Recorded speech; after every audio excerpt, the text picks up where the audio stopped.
നമസ്കാരം. ഇന്നത്തെ രാഷ്ട്രീയ സാഹചര്യത്തിൽ വളരെ പ്രധാനപ്പെട്ട ഒരു വാർത്തയാണിത്.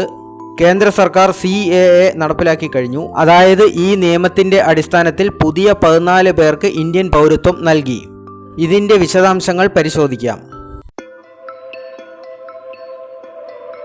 പൗരത്വ ഭേദഗതി നിയമം അഥവാ CAA കുറിച്ച് ഞാൻ നേരത്തെ ഒരു വീഡിയോ ചെയ്തിട്ടുണ്ട്. അതുകൊണ്ട് തന്നെ ഈ നിയമത്തിന്റെ വിശദാംശങ്ങൾ വീണ്ടും ആവർത്തിക്കുന്നില്ല. പകരം ഇപ്പോഴത്തെ സംഭവ വികാസങ്ങളിലൂടെ കടന്നുപോകാം. ഡൽഹിയിൽ വെച്ചായിരുന്നു ചടങ്ങുകൾ. കേന്ദ്ര ആഭ്യന്തര സെക്രട്ടറി അജയ് കുമാർ ഭല്ലയാണ് ഈ 14 പേർക്ക് പൗരത്വ സർട്ടിഫിക്കറ്റുകൾ കൈമാറിയത്. ഓൺലൈൻ വെബ് പോർട്ടൽ വഴിയായിരുന്നു ഇവർ പൗരത്വത്തിന് അപേക്ഷിച്ചിരുന്നത്.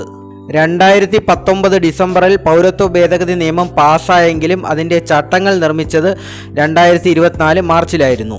ഏതായാലും ഇതിൻ്റെ രാഷ്ട്രീയപരവും നിയമപരവുമായ പ്രത്യാഘാതങ്ങൾ എന്തായിരിക്കും എന്നറിയാൻ രാജ്യത്തിന് ആകാംക്ഷയുണ്ട്.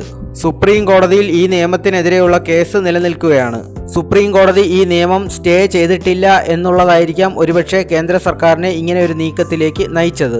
കേന്ദ്ര സർക്കാർ ഒരുപക്ഷെ തിരക്കിട്ട് ഈ നിയമം നടപ്പിലാക്കിയേക്കാം എന്നൊരാശങ്കയും ഈ നിയമത്തെ എതിർക്കുന്നവർ അന്ന് ഉന്നയിച്ചിരുന്നു. അന്ന് അതിന് കോടതി മറുപടിയായി പറഞ്ഞത് അങ്ങനെ ഒരു സാഹചര്യം ഉണ്ടായാൽ കോടതിയെ സമീപിക്കാം എന്നാണ്. അതുകൊണ്ട് തന്നെ ഇന്നത്തെ ഈ രാഷ്ട്രീയ സാഹചര്യത്തിൽ കോടതിയും പ്രതിപക്ഷവുമൊക്കെ എന്ത് നിലപാടെടുക്കും എന്നറിയാൻ താല്പര്യമുണ്ട്. അതുപോലെ തന്നെ ചില പ്രതിപക്ഷ കക്ഷികൾ ഭരിക്കുന്ന സംസ്ഥാനങ്ങളിൽ ഈ നിയമം നടപ്പിലാക്കില്ല എന്നൊക്കെ പറഞ്ഞിട്ടുണ്ടായിരുന്നു. പൗരത്വം കൊടുക്കുന്നത് കേന്ദ്ര സർക്കാരാണ്. ഇതിനെ എങ്ങനെ സംസ്ഥാനങ്ങൾക്ക് എതിർക്കാൻ കഴിയും എന്ന് അറിയില്ല. ഇന്നത്തെ സാഹചര്യത്തിൽ കേരളത്തിൽ ഇരുന്നുകൊണ്ട് ഒരു അഭയാർത്ഥി വെബ് പോർട്ടൽ വഴി പൗരത്വത്തിന് അപേക്ഷിച്ചാലും കേന്ദ്ര സർക്കാരിന് അത് നൽകാൻ കഴിയും.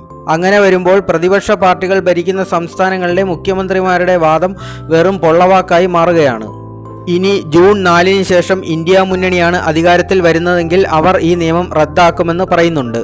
അങ്ങനെ ചെയ്തു കഴിഞ്ഞാൽ ഇപ്പോൾ ഇവർക്ക് ഈ ലഭിച്ച പൗരത്വം നഷ്ടമാകുമോ എന്നും കൂടി അറിയേണ്ടതായി ഉണ്ട്.